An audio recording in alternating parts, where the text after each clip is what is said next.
నువ్వు ప్రైవేట్ వానికి ఇచ్చేసిన తర్వాత ఆ private college private teaching hospital వాళ్ళు నడిపేటప్పుడు వాళ్ళ జీతాలు గవర్నమెంట్ ఇస్తుందంట.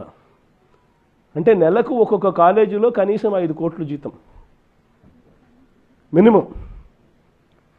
అంటే నెలకు సంవత్సరానికి ఒక్కొక్క కాలేజీకి 60 కోట్లు, 2 ఏళ్ల పాటు కనీసం అంటే 120 కోట్లు ఒక్కొక్క కాలేజీకి ఎదురు వస్తుందన్నట.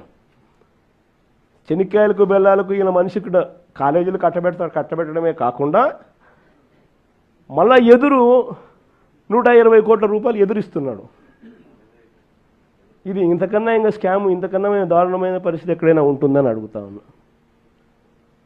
ఇవన్నీ రేపొద్దున మనం ఇన్ని ప్రయత్నాలు చేసిన తర్వాత కూడా ఎక్కడన్నా కూడా చంద్రబాబు నాయుడు వినకుండా దీనికి ముందుకు తీసుకొని పోతే మాత్రం ఆ తర్వాత కాలేజీలు తీసుకున్నోడిని మాత్రం మనం అధికారంలోకి వచ్చిన వెంటనే 2 నెలలు జరగక మునిపే అందరు జైళ్ళల్లో ఉంటారు. ఆ కాలేజీలు తీసుకున్న వాళ్ళు మాత్రం. స్కాములు అనేది మదర్ ఆఫ్ ఆల్ స్కామ్స్ కింద ఇది నిరూపితమవుతుంది.